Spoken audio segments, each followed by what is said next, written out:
So guys, this now brings me to the awards bit where I hand out my non-existent awards. But I'm sure people will want to know what I thought was the worst game of the year and the best game of the year. I haven't decided yet, but I'm looking at the list now. Let's start with the best console game of the year. It can't be the likes of Forza because that's only available on the Xbox. This has got to be available on both consoles, the main ones, the PlayStation and the Xbox. So my console game of the year, which you all know what it's going to be right now, don't you? It's Mad Max. Mad Max was just a great game, which I've already explained why, and it is the best console game that I played in 2015, no doubt about it. Worst game of 2015, it would be easy to turn around and say Slaughtering Grounds or Temper Tantrum or Towers of Alterac, but it's none of them, because to really make it into the worst game of the year, it's got to be something that costs a fucking shitstorm of money and delivers very little. So what games, guys, has delivered so little, cost so much? Evolve would be a worthy runner-up for that. Batman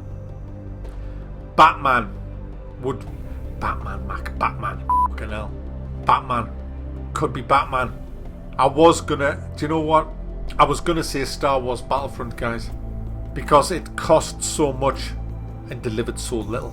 But I'm gonna say Batman Arkham Knight is the worst fucking game I played in 2015, bang for buck. Considering that game is a £40 game, it was fucking piss, guys. Piss. So Batman gets my worst game of 2015, and that'll cause a bit of trouble because I know a lot of you guys liked it, but it was fucking awful. But if I did have to pick a worst indie game of the year, there is only one. There is only one game that could possibly, actually not, I'm looking at the list, there's actually two or three. There's Towers of Alterac, Driving School Simulator, there's more than two or three. There's fucking loads. It could have been Slaughtering Grounds. It could have been Temper Tantrum, Infect and Destroy, Dinosaur Hunt Africa. I'm going to give it to the people who constantly keep offending by bringing out game after game after game on just a big, jolly fucking cash grab. And that goes to the Slaughtering Grounds, guys. The worst indie game of 2015. Let's move on to the best game of the year. Which game was just my game of the year? There's not many good games being released this year, so nothing's really leaping out. Nothing is really leaping out.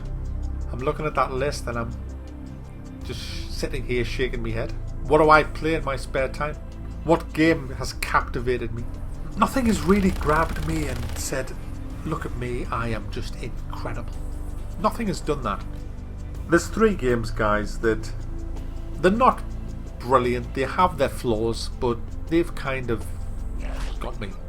The first one is Fallout 4, which I did slag off because of the bad stuff that was going on in it, but it's still a great game and it did get a thumb up from me. I love that. I'm going to be playing it a bit over Christmas because I haven't had much time up till now to play it. Fallout 4 is a contender for Game of the Year on this channel. The other game is Mad Max, which I've mentioned already. I love that game. Absolutely sunk a lot of hours into Mad Max. In fact, I'm going to tell you how much I've actually played that game. Just so, 57.8 hours I've sunk into Mad Max. I just loved it. And the third game, guys, is Starcraft 2 Legacy of the Void, the Protoss campaign. None of them have been outstanding games. In fact, if I could rewind time back to January this year and someone said that would be my top 3 games of the year, I'd have laughed and thought, fuck off, it must be a shit fucking year then. But it has been a shit year for games, guys. But out of the AAA stable, I would give my game of the year to Starcraft, with Mad Max as runner-up and Fallout 4 third. That's my honest opinion of 2015. It's been a bad year. It's been a bad year. I'll tell you which is my indie game of the year. I'll tell you which is indie game of the year, in my opinion. There's 3 again for that. Subnautica, but it's just not quite ready yet. That's going to be great, by the way. Rocket League and Prison Architect. They're my nominations for indie game of the year, and I'm giving it to Prison Architect. Closely followed by Rocket League, and then Subnautica is just not quite ready yet, but watch out for that in 2016. Before I go, guys, shall I tell you what should have been Game of the Year, guys? Without a shadow of a doubt. What game that had all the ingredients, had all the manpower, had the talented developers there to do it, but totally and utterly failed? Star Wars Battlefront. If I'd worked for Electronic Arts and they put me in charge of the development of that game, everybody would have given that Game of the Year. I honestly sit here in my chair in disbelief at the incompetence of game development in 2015. People in charge of the direction of games that have no idea what the they are doing. They wouldn't know a good game if it punched them in the face. I honestly believe I would make a really good game developer. I can't program to save my life, but do you know what? I know what makes a game, and I can't believe that there's people out there doing these jobs and getting paid a lot of money, and they just don't know what the they're doing. Unbelievable. So there you go, guys. 2015 was a shit year for gaming. It has seen some of the greediest developers. It has just been awful for the gamer. It has been dreadful. And thank goodness for people like me who will stand up and be counted and say, hang on a minute, f*** off, this is bullshit. When you've got all these other YouTubers jumping on the jolly bandwagon, praising games from the top to the bottom because they're getting offered rewards. Well, guys, I'm starting to get noticed, guys, and this channel is growing so fast, it's unbelievable. I mean, 75,000 subscribers, guys.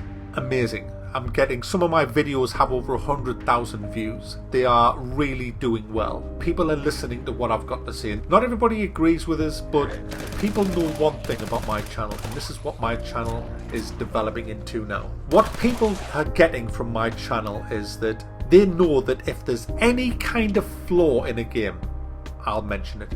It doesn't matter whether the developers have come over and give me the copy and have it personally delivered by a topless woman covered in honey. It doesn't matter. They know, and everybody else knows, that I will uncover any problems, cash grabs or flaws in the game. I might still thumb it up, but I'll still get it. Do you know what, guys? Fallout 4, right? Deserved the abuse I gave it. Yet I still praised it, and I still like that game, and I still thumbed it up. But you know what? The amount of fanboys that didn't like that. They didn't want me to say that. I got hundreds and hundreds of messages from fanboys of Fallout 4 who were angry that I'd dared say these things about their precious game. And hey, look, if you want to listen to all these paid for reviews, there's hundreds of them out there. They'll gloss over all the cracks in these games. And so when you go out and buy it, you sit and play it and you think, what the f***? They never mentioned this in the f***ing review. That's bullshit. And that's why I'm here. When you buy a game after watching a review from me, you'll say, oh, there's that thing he was talking about. Oh yeah, I see what you mean. That is a bit shit. You know, but you know what you're getting. You know what you're getting because we live in a world of lies, guys. We live in a world where the spiel of the game, the bigging it up on these places that you buy it is just lies. People lie about their game. People lie in reviews. I think, guys, and this is an awful thing to say, but I think the video game review market is corrupt from the top to the bottom. I think from the right to the top, the biggest sites there is are utterly corrupted. Right down to the bottom. And I'll tell you who else is corrupted. All these big companies, I think, are corrupted as well. I think the backhanders that's going on between YouTubers, developers, publishers, review sites is rife. It's absolutely rife. And it's awful. We're living in horrible times. We need people like me. Where is everybody else like me? Where are they all? Why, I feel like I'm a little fucking man on an island surrounded by greedy We need more people doing what I'm doing. We need to take back the gaming industry for the fucking gamers. Because it's in the corporate sector now. We need to get it back. We need to stop buying into the bullshit. I'm going to review as many AAA games in 2016 as I can. I buy them all so you don't have to. Stop pre-ordering, guys. Stop pre-ordering your games. Listen to see how many games have you bought this year and you've been so fucking disappointed with them. You've pre-ordered and thought, fucking hell, what a waste of £40 that was. That's why I'm here, guys. I might take 5 or 6 days to get it out after, but isn't it worth waiting 5 or 6 days to save yourself £40? You know I'm honest. I can't be bought. I'll never be bought. Fucking woe betide anybody who tries to buy me. They will be fucking exposed straight away. I'll be here fighting it out in 2016, guys, on behalf of you. That's why I do it. I do it to save you money. I do it to give you a laugh. I do it to bring a smile to your face. And you know what? I am privileged to be able to do this, because the amount of people that have had a laugh this year, the people who've just said they've been in tears of laughter watching my content, people who've gone through awful times, guys, people who've lost immediate family members, people who are dying themselves, people who might not even live till 2016. People who are no longer with us, guys, who passed away in 2015. You know, I'm humbled that every week I bring laughter to thousands of people, that I help people in all kinds of situations. I don't do this for the money. I need the money to be able to do this, but I don't do this for the money. I do this for the job satisfaction. I do this because I love to help people. I love to make people laugh. I love to brighten up people's days. I love what I do, and you guys allow me to do it. So a big thank you to all my donators, whether you're a monthly donator on my Patreon channel, or whether you just send one-off donations through PayPal, or whether you just send games or whatever. I thank you so much. You guys are the lifeblood of this channel. Without you, there wouldn't be a channel, and I am eternally grateful to you all, and I can't wait to get going again around about the 3rd or the 4th January 2016. We're going to kick it off again. We're going to get these fucking shit games weeded out. We're going to expose them for what they are. So developers, publishers, you better watch out, because fucking Mac's about.